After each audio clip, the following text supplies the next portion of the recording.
Assalomu alaykum do'stlar. Kechlikinglar xayrli bo'lsin. Bugun biz birlikda dunyoviy mashhur cho'chaklar xazinasidagi ikki shahzodaning urushi degan cho'chakni anglamdik. Undaqda umoqlarimning quliqi menda bo'lsin-a. Osiyo cho'chagi ikki shahzodaning urushi. Bu vaqa qadimgi Paris podshohligida yuz bergan ekan. Kunlarning birida podshohning ayoli yuzlaridan nur to'kilib turadigan budruq va o'maq bir shahzoda tug'ibdi. Podshoh uningga Javir degan ismni qo'yibdi. Aradan bir necha yil o'tmay podshoh og'ir kasal bo'lib qoldi. U bir necha kun o'rin tutib yetibla bu dunyo bilan mangulik xo'shlashibdi. Shahzoda go'dak bo'lg'achqa podshohning fuqsi taxtga varislik qilibdi. Podshohning fuqsi Tilxonishni yaxshi ko'rib qopdi va uni xotinlik qildi. Birer yil bo'lar bo'lmay Xonish yana bir o'g'il tug'ibdi. Yangi podshoh o'g'liga Turadin degan ismni qo'yibdi. Uzoq o'tmay yangi podshohmi o'lib ketibdi. Shuning bilan parisliklar qaysi o'g'il Paris mamlakatining podshohi bo'lishi kerak degan masalaga duch keldi. Ba'zi kishilar Jabir podshoh bo'lishi kerak, chunki u cho'ng o'g'il deb qarabdi. Biroq yana ba'zi kishilar Turadin podshoh bo'lishi kerak, chunki u keyingi podshohning o'z o'g'li tursa deyishibdi. Xonish bo'lsa, nima deyishini zadil uqolmay qoldi. Muhtaram Xonish oliylari, taxtga varis qilg'uchini vaqtida belgilamaslik davlatga zo'r xavf elib keldiganligi sizlarga besh qo'ldek ayon. Shunga sizlar bir qarorga kelmaslik bo'lmaydi o'jimi? Bu degan davlatning qad ko'tarib turishi yoki munqaris bo'lishi bilan munosabatlik zo'r ish. Debdi vazirlar Xonishni tezroq aniq qaror chiqarishga da'vat qilib. Biroq har qitimda Xonish vazirlarning da'vatini javobsiz qoldirdi ekan. Chunki u o'g'illarining hech qaysini umidsizlantirib qo'yishni xohlamaydi ekan. Shuning bilan kimni taxtga o'ltirg'izish ishi yilma-yil keyniga surilib ketibdi. Javir bilan Turadin cho'ng bo'lgandan keyin raqiblarga aylanibdi. Ularning har birining o'z do'stlari va qo'llag'uvchilari bor ekan. Bara-bara ulardan qarama-qarshi guruh paydo bo'ldi.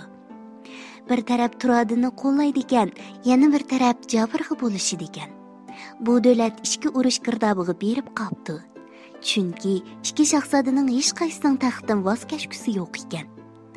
Armiyadagi ba'zi harbiy amaldorlar Turadinga sodiq bo'lishga qasam qilsa, yana ba'zilari Javir uchun kuch chiqarishga va'da beribdi.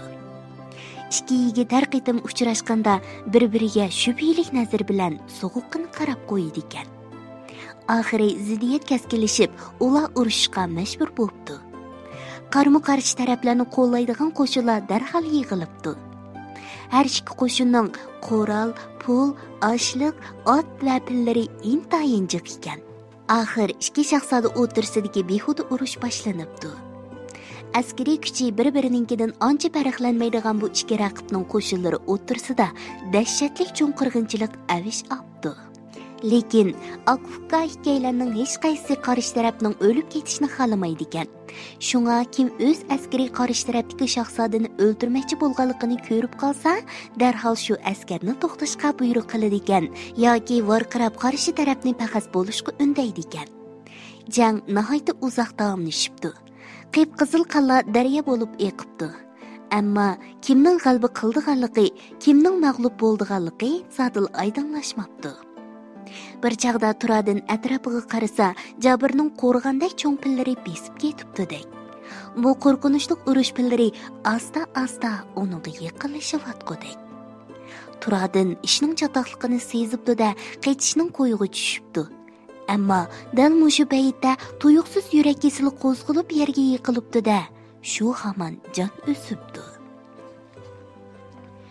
Xonish o'rnining egiz pashtiqida turib, o'zining yurak parisi bo'lgan ikki o'g'li o'tirsidagi dahshatlik urushni ko'zitibdi. Ansirash, qayg'urish hissiyoti Xonishning yuragini mujibdi. U bir mo'jizaning yuz berishini, o'g'illarining taxt olish niyatidan yenib, yana aplashib qolishini Xudodan tilabdi. Ammo bunday mo'jizadan qilcha asar yo'qmish. Bir chaqda Xonish bir o'g'lidan ayrilib qolay deb qolganligini intayin aniq ko'ribdi. Keyin Jabir qaytib keldi. u herib charchagan, usti-beshi qonga melingan ekan. U qattiq qayg'urgan holda onasiga Turadinning o'lganligini aytibdi. O'ldi? Ah, yuragim, uni sen o'ldirdingmi? Hey, u sening qarindishing to'g'u, debdi Xanish yomg'irdak yosh to'kib. Yo'q, opa, men uni o'ldirmadim. Qasam qilmanki, ukamni hech kim o'ldirmadi. U tug'di emas. Yurak kesil bilan o'ldi, debdi yigit. Bu gapga ishonmayman, debdi Xanish yeshini ertib etib. Buni cho'qim isbotlay olayman.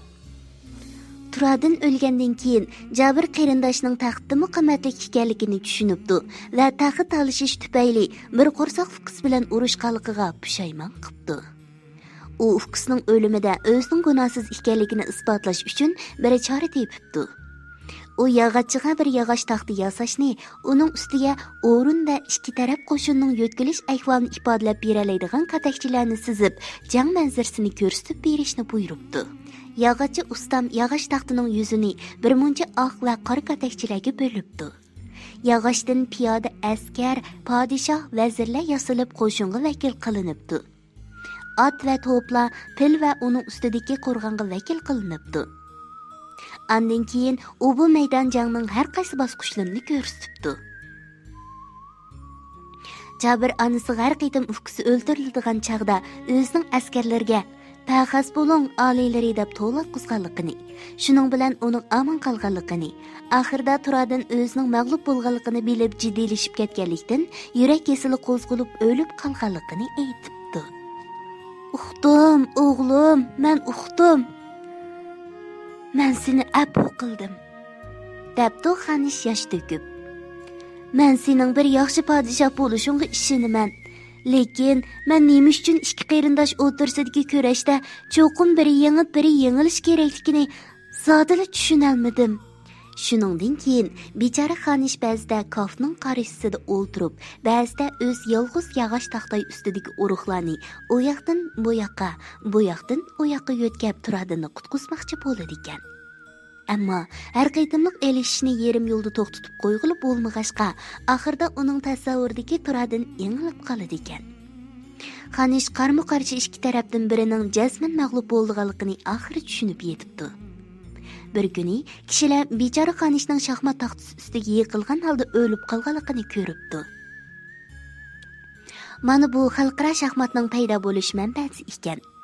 Bugungi kunda u faqat bir o'yindan iborat. Biroq bir zamonda u qayg'u ichidagi bir bechora onaga o'zining ikki o'g'li o'tirsidagi qirg'inchilikni eslatgan. O'maqlarim, Jabir bilan Turadin akuka qarindosh turib, taxt olishib, bir-biriga jang e'lon qilganligi bizni haqiqatan cho'nqur o'yga soladi. Turadinning o'limi bizni texim afsuslantirdi. Agar bular taxt talashmay, bir-biriga yo'l qo'yib, inoq o'tgan bo'lsa, Turadinmi o'lmagan, Jabirmi qayg'urmagan, eng muhimi bechora ona azoblanmagan bo'ladi, ha? Shuning uchun biz bu cho'chakdan ibrat elib, shaxsiyatchi, shuhratparast bo'lmay, bir-biriga yo'l qo'yadigan, qarindoshlik mehr-muhabbatni qadrlaydigan, aqlli, yaramliq bola bo'laylikmi? O'maqlarim, bugungi cho'chkimizni mushargacha aytib beray. Oxirida Dilala hadanglarga agishib, tuvandagi bolalar qo'shqini o'rganinglar, ha? Balalar qo'shqi, bola ko'ngli. Kirdim bu yil 4 yoshga, texi kichikman. Adashlarim ko'p emas, texi kichikman. Mo'min bilan opamning ayrilmayman yenidan, izdatmayman ularni, qaqshatmayman cho'nglarni. Mahalladalar o'ynayman, texi kichikman. Aslan bilan uxlayman, texi kichikman. O'g'loq bilan o'ynayman, texi kichikman. Barsam deyman maktabga, jilta esib bo'ynimga. Kirgizarmu muallim aslanimni sinibqa, yolg'iz mansam bo'lmaydi, texi kichikman. Kichik shoirlar kech bo'lib ketibdi, amiz bugun baldir uxlanglar, ha? Tatlı tushlar sizlarga hamroh bo'lsin.